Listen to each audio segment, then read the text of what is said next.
자, 믿음의 표현 감사, 믿음의 표현 감사, 그리고 하나님의 나라. 자, 이 제목 가지고 말씀의 은혜를 나누도록 하겠습니다. CCM을 많이 듣는 분들 사이에 아주 유명한 분이에요. 찬양 사역자 김상훈 목사님.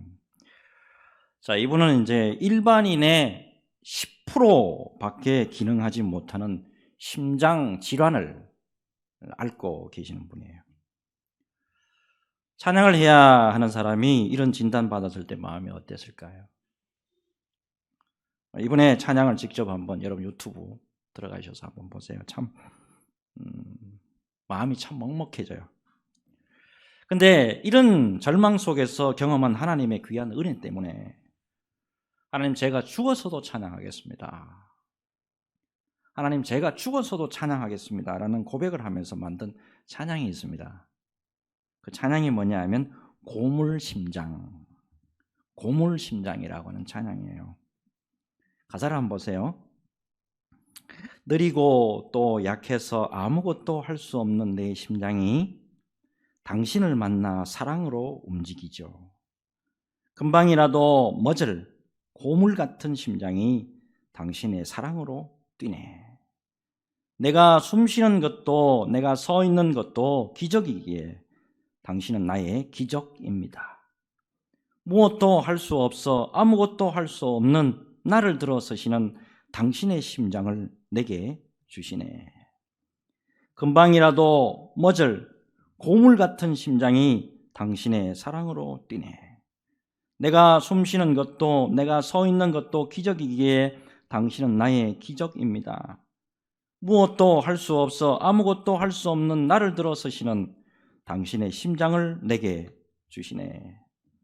나를 쓰시는 당신을 위해서 수없는 그 고통도 나를 웃게 하시는 주님을 찬양해. 내가 숨쉬는 것도 내가 서 있는 것도 기적이기에 당신은 나의 기적입니다. 무엇도 할 수 없어 아무것도 할 수 없는 나를 들어서시는 당신의 심장을 내게 주시네. 근데 참 안타깝게도 지난 10월 22일 날입니다. 심정지가 와서 못 깨어났어요.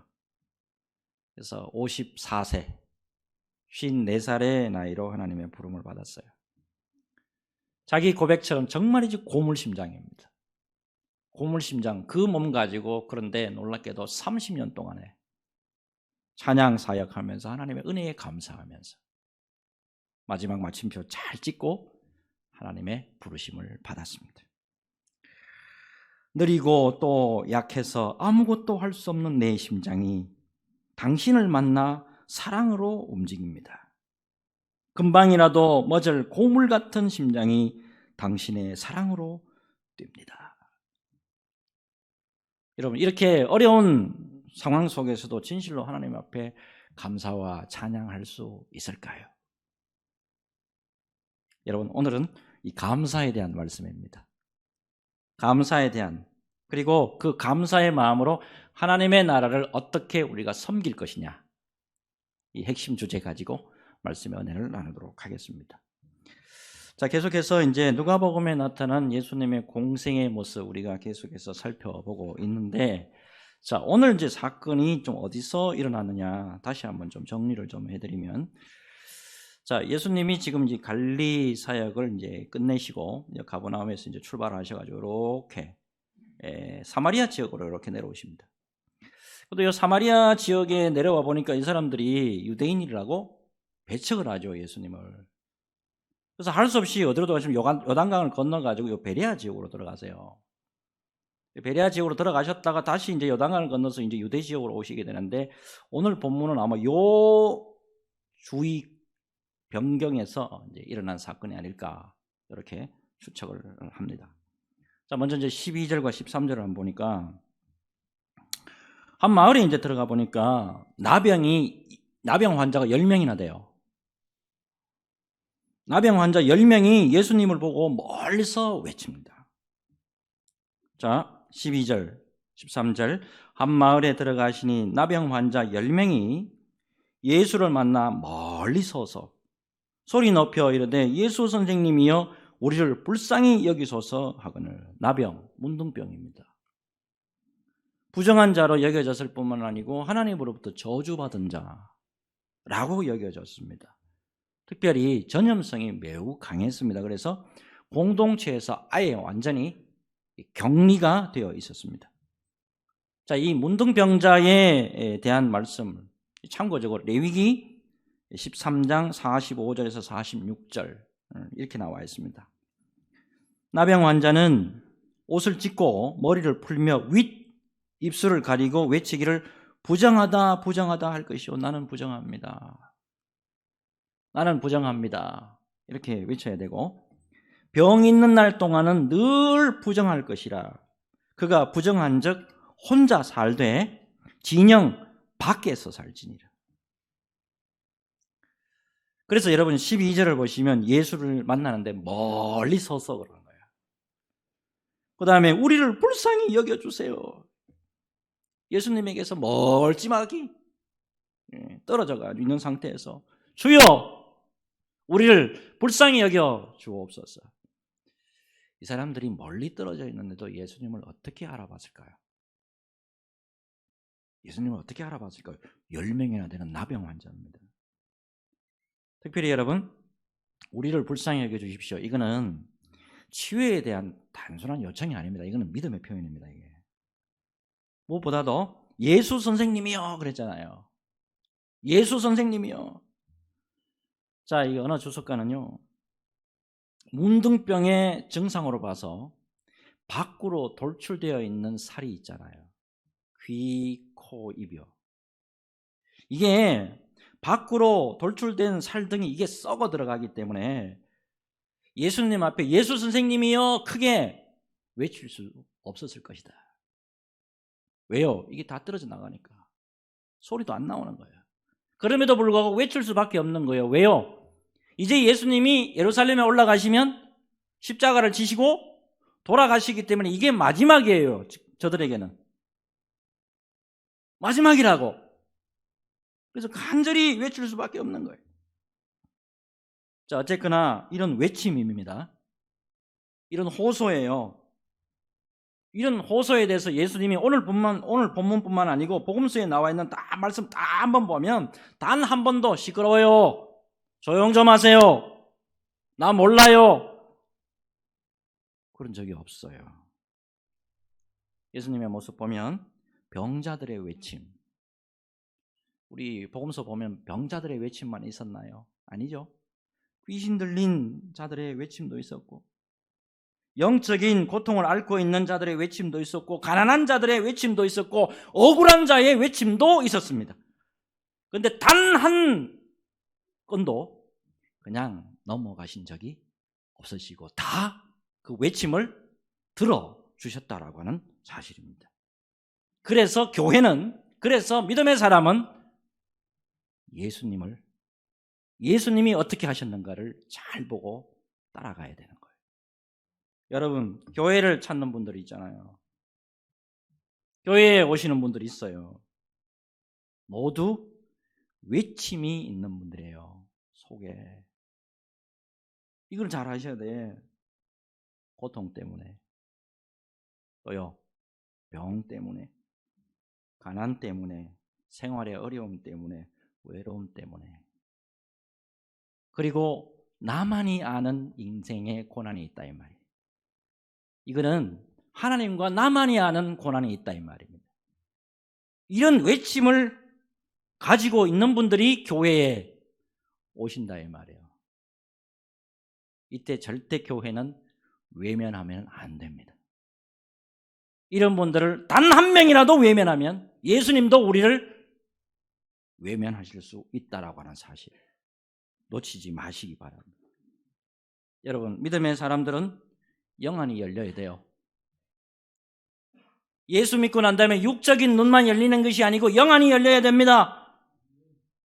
아픈 것을 볼 줄 알아야 돼요. 아파하는 사람들을 알아주고 외롭고 힘든 분들을 볼 줄 알아야 된다 이 말이에요. 그래서 그리스도의 마음으로 그들을 사랑으로 품고 기도해주고 할 때 그게 하나님이 기뻐하시는 거란 말입니다. 주님의 마음으로 돌아가는, 주님의 마음으로 돌아가는 저와 여러분들이 되었으면 하는 마음 간절합니다. 우리 주님은 늘 사랑과 긍휼로 외침이 있는 자들을 향하고 있다 라는 것을 꼭 기억하시고 주님의 마음으로 이웃을 넉넉하게 기도와 사랑과 자비로 품어내는 저와 여러분 되시기를 예수님의 이름으로 축복합니다. 자, 이제 이 외침을 들은 주님이 자비와 긍휼을 베풀어 주십니다. 예외가 없어요. 자, 14절. 보시고 이러시되 가서 제사장들에게 너희 몸을 보이라 하셨더니 그들이 가다가 깨끗함을 받은지라. 주님의 명령 참 단순하죠, 그죠? 믿음으로 제사장들에게 가서 네 몸을 보여라, 이거예요. 자, 이 명령은 레위기 말씀에 있는 그대로 예수님이 말씀하신 거예요. 레위기 14장 1절에서 4절.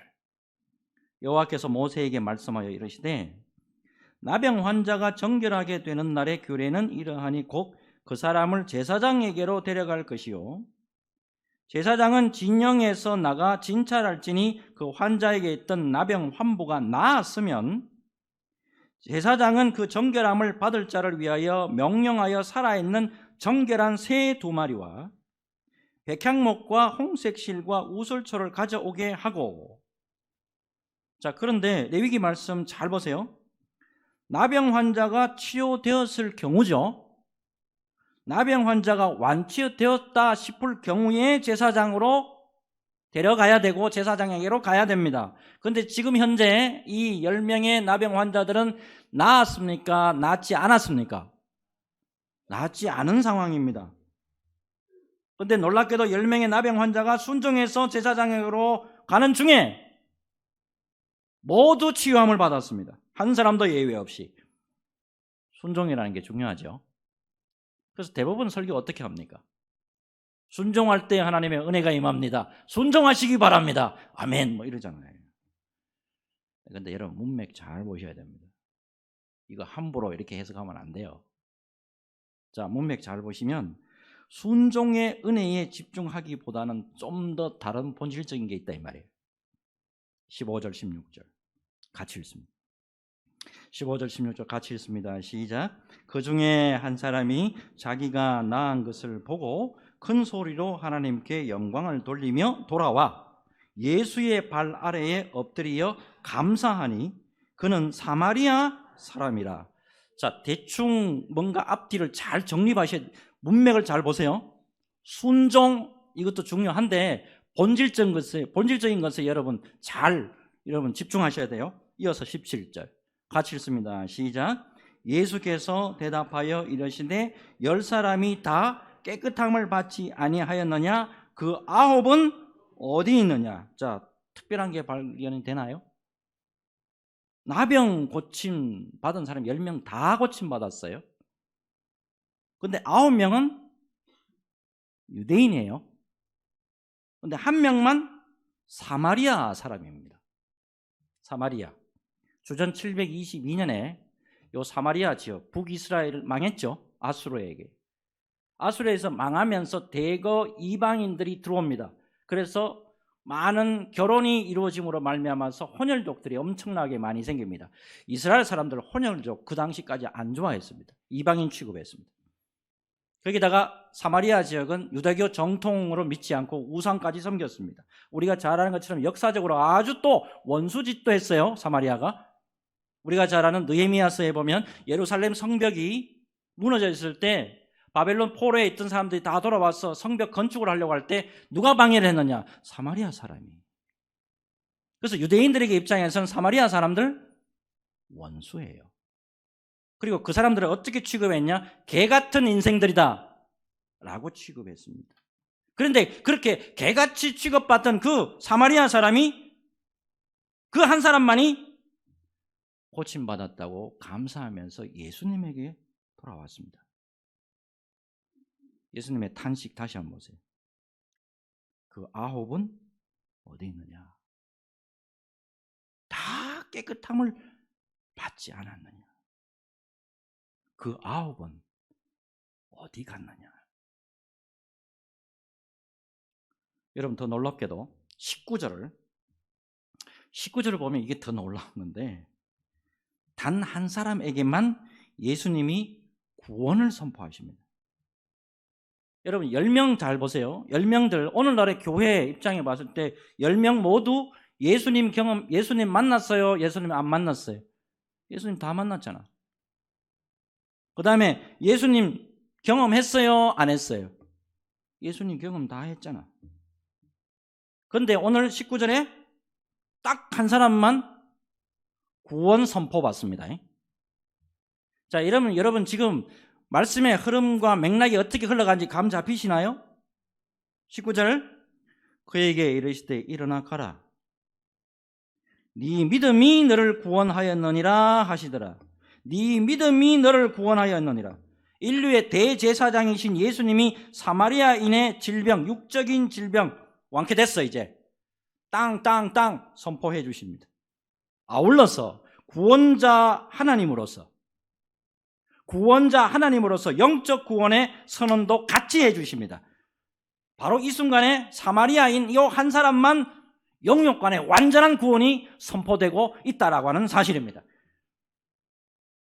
똑같이 주님의 은혜를 경험했어요. 한 명은 주님에게로 돌아와서 믿음의 고백으로 뭘 들었냐? 감사합니다. 주님 진심으로 감사합니다.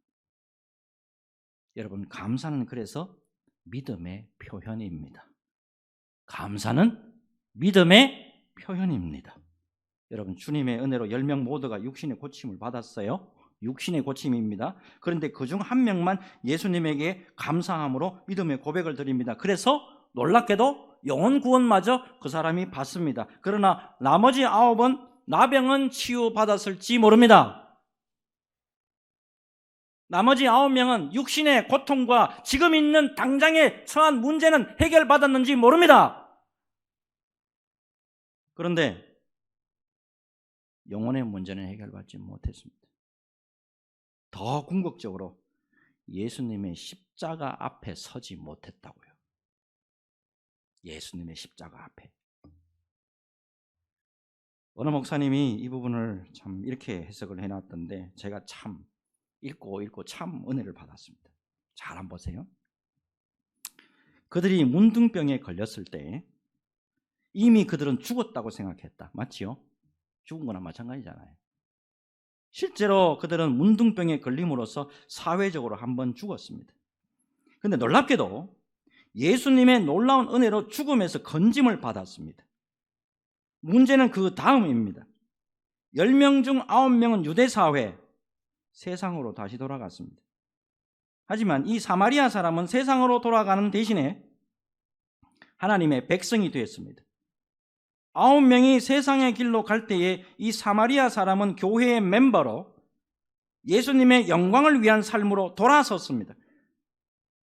병을 치료받는 것에서 하나님의 은혜가 끝난 것이 아니었습니다. 이미 죽었던 자가 다시 살아나는 역사를 경험하였고 그 은혜를 깊이 감사하며 영생의 길로 갈 수 있었습니다. 감사는 이런 놀라운 구원으로 인도하는 문인 것입니다. 주님이 주신 은혜를 깊이 묵상하며 다시 주님에게로 돌아와 감사를 드립시다.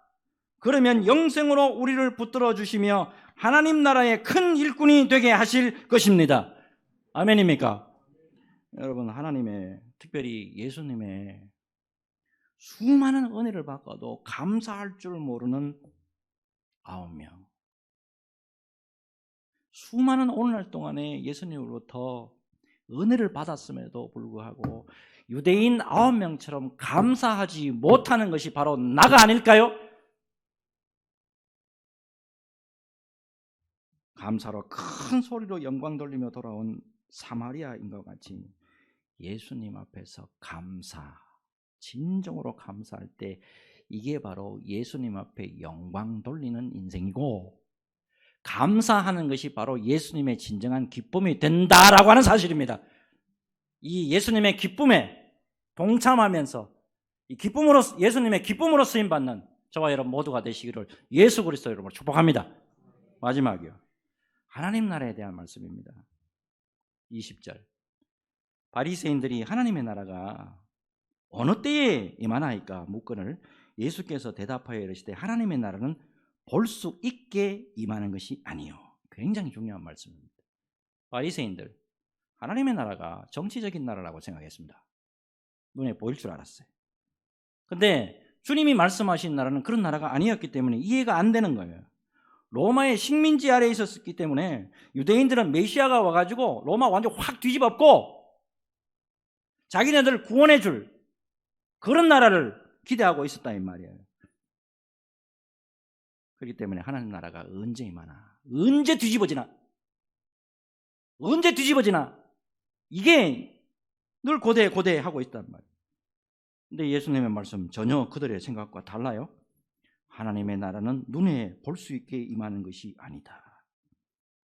주님이 말씀하시는 하나님의 나라, 하나님의 주권과 통치가 임하는 것을 의미합니다. 특별히 그 나라는 예수님을 메시아로 인정하는 자들 가운데만 임하는 것이고 하나님의 나라는 너희 안에 있느니라. 하나님의 나라는 너희 마음에 있느니라.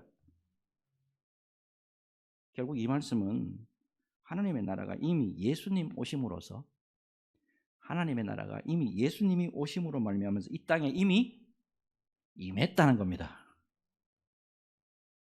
결론적으로 예수님이 메시아됨을 인정하고 믿고 그분의 주권과 통치를 인정하고 받아들이는 곳에 하나님의 나라가 이미 임했다라고 하는 사실입니다. 자, 근데 여러분 하나님의 나라는 이미 임했습니다. 그리고 견고하게 서 있기 때문에 절대 하나님의 나라는 파괴되지 않습니다. 없어지지 않습니다. 근데 중요한 것은 뭐냐면 이런 하나님의 나라를 받아들이지는 못하는 그런 사람들은 어떻게 되냐는 거예요. 이미 하나님의 나라가 선포됐고 이미 하나님의 나라가 임했고 이미 하나님의 나라가 우리 가운데 다 임했습니다. 그러나 이런 은혜를 받지 못하고 있는 사람들이 있단 말입니다. 그런 사람들은 멸망의 길로 갈 수밖에 없다는 거예요. 지난 주간입니다. 저희 교회가 아닌 다른 교회에 다니는 90세 된 어느 권사님으로부터 전화가 한 통이 왔습니다. 이분 제가 이제 꽤 오래 전에 모 교회에서 이제 부목사로 사역할 때 전도와 기도에 아주 깊은 은사가 있는 분이라서 참 열심히 사역하시던 그런 분이에요. 홀로 사신 분이었는데 교회에 참 헌신적으로 일하신 그런 분이었는데도 불구하고 수개월 전에 갑자기 하혈이 나왔어요.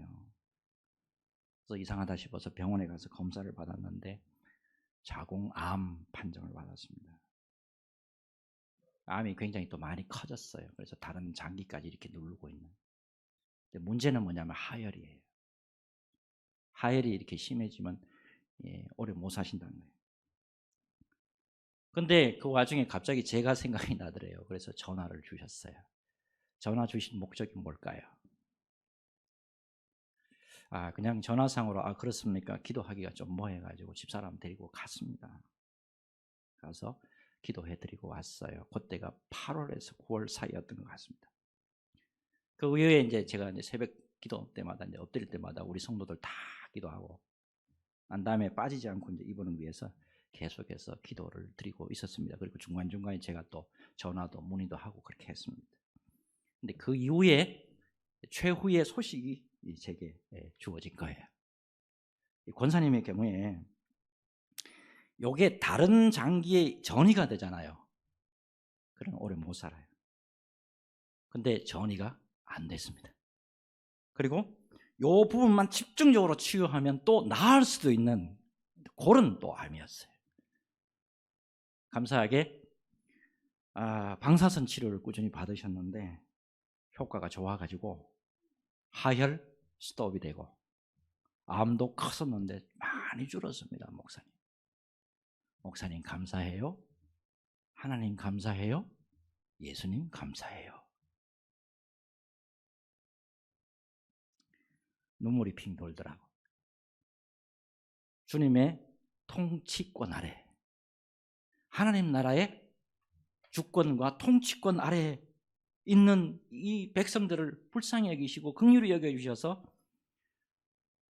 고쳐주시는 하나님의 손길, 예수님의 손길이 보이더라고.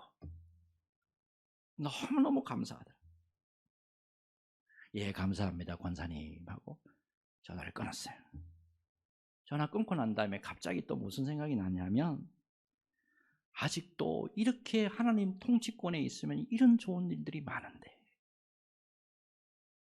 아직도 이 속에 못 들어와 있는 몇몇 분들이 생각이 나기 시작을 했어요. 그래서 그분들을 위해서 그 자리에서 기도할 수밖에 없었습니다. 주님, 저희들을 하나님 나라에 오도록 하는 것을 포기하시지 않았던 것처럼 아직 주님의 나라에 들어오지 못한 분들을 긍휼히 여겨주시고 그들 모두 우리와 같이 하나님 나라에 영원토록 머물도록 도와주시옵소서. 기도가 나오더라. 이와 관련해서 제가 최근에 읽었던 책입니다. 지난 주일에 제가 소개해드렸는데 페인인가 제자인가를 쓴 카일 아이들먼 목사님, 카일 아이들먼 목사님이 최근에 신작을 냈습니다. 책 제목이 참 귀한데 삶이 뜻대로 안 될 때, 최근에 나온 따끈따끈한 책입니다. 여러분 좀 사서 한번 꼭 좀 읽어보시기 바랍니다. 삶이 뜻대로 안 될 때. 여기를 보면요, 인생이 내 뜻대로 안 될 때 네 가지 감정이 공통적으로 나타난대요. 어떤 감정이냐? 첫째가 낙심이래요. discouragement. 자신감도 사라져버리고 열정감도 사라져버린대요. 두 번째가 피로랍니다. fatigue. 내 삶이 내 뜻대로 안 되면은 육체적으로 정신적으로 막 지치는 현상이 막 몰려온다는 거예요. 세 번째가 분노랍니다. frustration. 막 화가 나고 짜증이 나, 감정이 그냥 막 솟구친대요. 마지막으로 불안이 온답니다. anxiety. 스스로 통제할 수 없는 사건을 앞두거나 그런 결과를 맞이했을 때 생기는 걱정이나 근심이 막 파도처럼 막 밀려온대요. 어떨 때? 내 삶이 내 뜻대로 되지 않을 때. 여러분, 근데 이 감정은 예수 안 믿는 사람에게도 동일하게 나타나는 감정이라는 건 사실입니다. 그렇다면 이 네 가지 감정을 해결할 수 있는 해결책, 솔루션은 뭐냐 하는 거예요. 자, 카일 아이들먼 목사님이 이렇게 고민해 주고 있습니다. 그분 앞에 겸손히 엎드리라. 이것은 다른 말로 예수님 앞에 겸손히 항복하는 것을 의미한다. 뜻대로 안 되는 삶의 모든 영역에서 예수님은 우리가 생각하는 것보다 훨씬 많이 알고 계신다. 겸손과 항복만이 그분과의 연결이 시작되는 지점이다. 예수님과 연결되지 않고서는 아무것도 할 수 없다. 하지만 예수님과 연결된 상태에서는 훨씬 풍성한 열매를 맺을 수 있다. 저는 이 부분 딱 읽으면서 또 다른 권면의 음성이 들리더라고요. 또 다른 권면의 음성. 모든 인생들이여 예수님의 통치권 안으로 들어오십시오.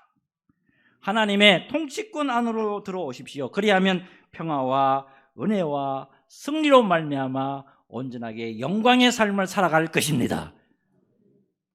여러분, 아직 그럼에도 불구하고 예수님의 통치권 안에, 그리고 하나님 나라의 통치권 안에 들어오지 못한 분들 참 많죠. 당장 우리 가족 가운데도 있고, 일가 친척 가운데도 있고, 부모 가운데도 있고, 내 자식 가운데도 있잖아요. 그들도 우리와 동일하게 하나님 나라 안에서 자유와 평화와 은혜를 누리도록 그들을 돕는 일에 우리가 최선을 다해야 될 줄로 믿습니다. 이 귀한 일에 은혜롭게 쓰임받는 저와 여러분들이 되었으면 하고, 언제나 하나님 나라의 통치권 속에서 풍성한 은혜와 열매를 누리는 저와 여러분들의 모든 가정들 되시기를 예수 그리스도의 이름으로 축복합니다. 우리 같이 기도하겠습니다.